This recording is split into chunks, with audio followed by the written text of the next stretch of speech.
Hey guys, it's me, the Mayor Guy, and today we have the Walther P99 AS 3rd Gen in 40 caliber, primarily marketed towards United States law enforcement and specialist teams. Now, a lot of Walther owners, they ask, what is the difference between 1st, 2nd, and 3rd Gen? 1st Gen looks relatively different from the 2nd and 3rd Gens. The 1st Gen has a ski hump here, a proprietary rail exclusive to Walther, and the top slide insertions look completely different. Also, the magazine release is very short. It only goes to about here. I have a video of it on my YouTube channel. Just search P99. The 2nd Gen has a short mag release, such as that big, but it carries this slide design, and it has the standard rail so you could mount your lights and your lasers of choice. Now, the 3rd Gen takes it a step further, and they have a long magazine release right here, so you can get your middle finger on it, or even the small of your trigger finger. And it's ambidextrous, both sides. And on top of that, that's the only difference between the 3rd Gen and the 2nd Gen is the magazine release. Now, some people will argue, some Walther owners have argued this in the past, that the ambidextrous slide release right here, that has to do with the generations, but that is untrue. The ambidextrous slide release is a feature that is optional to buy. Here we have the sighting system. It's a standard 3-dot sight setup, and there's enough room between the front notch and the rear notch that it's very easy to acquire.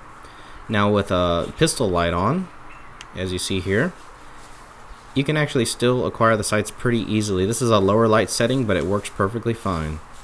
This pistol is very iconic, especially for media lovers. You know, like films of James Bond. I mean, that's like, you know, the epitome of P99 coolness. The P99 is in the films World's Not Enough, Die Another Day, Casino Royale, Quantum of Solace, and I think the Quantum of Solace is the film that they stopped debuting the P99 as his official sidearm. As in Skyfall, the James Bond film in 2012, he uses a PPKS with a special it has like a little grip adapter back here, and only James Bond can fire it. Well, enough of that. Let's go ahead and keep going with the P99 series. Here you're going to notice the agronomic grip, 3 interchangeable back straps. We got a decocker right here. Here's your decocker right on the top of the slide, and that decocks the pistol for double action, and if you pull the slide back, you get a single action anti-stress mode. The single action is very nice. It's around 5 pounds. And the double action, to be honest, I haven't tested the poundage yet, but it's actually not too bad. Pulls back, comes to a breaking point, and there it goes. Now, there are some key differences of the 9mm P99 AS and the 40 caliber P99 AS. The 9mm is flush with the slide and the frame. As you can see, the 40 is a little bit past the frame. Also here, you see that guide rod, it's recessed. It's because they use the same guide rod and spring as the 9mm variant. Also, on the 40 caliber, right here, on the sides, there's no milling cut here and here. There should be milling cuts on the 9mm version. And also, as a tip, when you're looking for a holster for this pistol, be careful, because the 9mm holsters that are made out of Kydex nowadays from custom factories, they don't take into consideration that side cut. So you might have a little bit of a harder time fitting it into a holster. Here's a holster from DSG Arms. It is the P99 L1 Light 1 for a Streamlight TRL1, which is what I have attached on this pistol. Slide it in, and see, it's real stiff, and you can see why. Right here, they took into account that milling cut. So guys and gals, be careful when you're looking for a holster, and remember to tell them that it's a P99 in 40 caliber, and that milling cut right there needs to be eliminated from the Kydex. Now you have 3 magazine options available to you.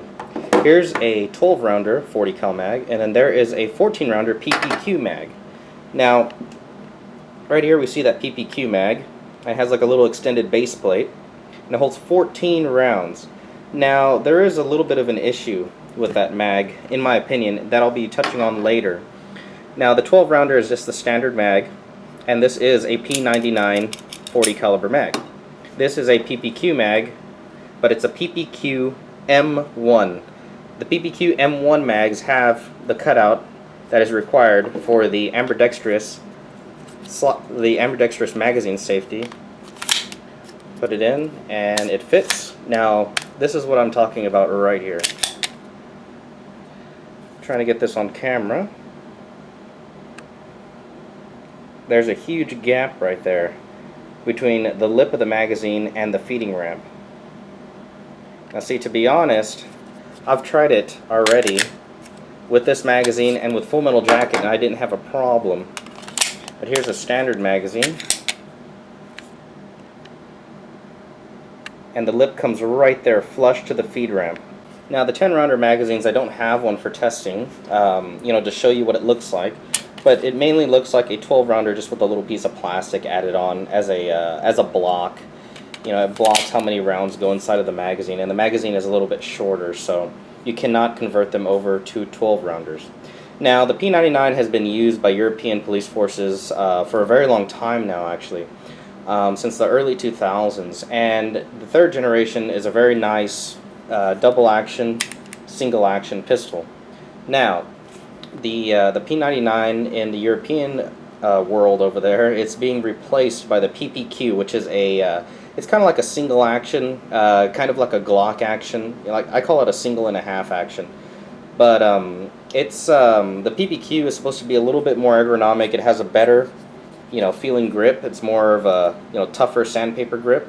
And on top of that, the PPQ is supposed to be more accurate from what I've heard. Alrighty, well, enough of that. Let's go ahead and check out to see how it shoots. Here I am, and I'm shooting the P99 AS 3rd Gen in 40 cal.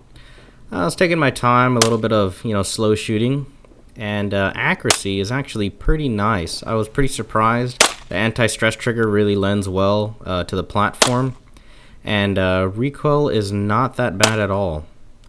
You can see right here in this video, the pistol's recoiling backwards. And here I zoom in, and we see a couple of the slow shots in the center of the target. And they're pretty much grouping in the center. And it's definitely a pistol that's worth it.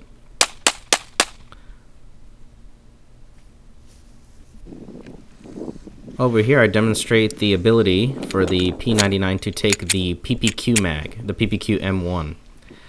Actually, it's not me, it's Fargus Jenkins, my doppelganger. Well, there he is, doing his ultimate Chris Costa stance, taking a couple of shots at the target here. And he's grouping pretty well, just a little bit higher, but he seems to enjoy it. This drill, I was walking up doing double taps, and possibly triple taps, and changing the magazine. That ambidextrous mag change is so easy. I was aiming at this water heater at the tape, and it pretty much kept all in center. The 40 cal does not kick as much as what people claim, in my opinion anyways. And to be honest, I actually like the 40 caliber better than the 9. Now, field stripping this pistol is actually quite easy. First, decock the pistol right here. Make sure that it's unloaded. Make sure, drop the mag. Make completely sure that it's unloaded. And remember, decock the pistol again. Here you're going to have a little, it's like a little nub and another nub right here. You can pull the slide a little bit back with this finger. Pull down the nubs and let it ride forward. And there you have it. Slide comes off. There we go, we got the internals right there. See that nub right there controls that locking bar for the barrel support. Got a little bit more of the internals there. Looks pretty awesome, huh? Kind of reminds me of a Glock. Recoil spring. Here's the barrel. Barrel comes out quite easy. Here we go, we're going to move that out of the way. Get some of that rifling. Oh yeah, that looks awesome. James Bond right there. Dun dun dun dun dun dun. Little James Bond cameo. Here's your slide. There's the firing pin protrusion. There's the extractor right there. It's pretty hefty, pretty big, easily replaceable. And you have your firing pin, and you've got all your other little tidbits there. To put it back together, it's actually simple compared to all these crazy pistol designs that are coming out. Line up your barrel, First you put your barrel in your slide, get your guide rod. Remember the black end goes out towards the front right there. Put that black end in there. Go ahead and get a better grip on this thing. And push this down and it'll just sit right in there. And just sits in there easily. Get your pistol, you line it all up right there. And you just slide on and it should just snap right in. And there it is. Disassembly assembly is very easy, very field maintainable, and of course it has a tilting barrel locking mechanism. Alright guys, well, thanks for watching. That is the Mayor's review of the P99 AS 3rd Gen in 40 cal. This pistol is awesome, and one thing I could see improved was the trigger. The trigger is a little bit too curly, so it pulls my shots down just a little slightly downwards.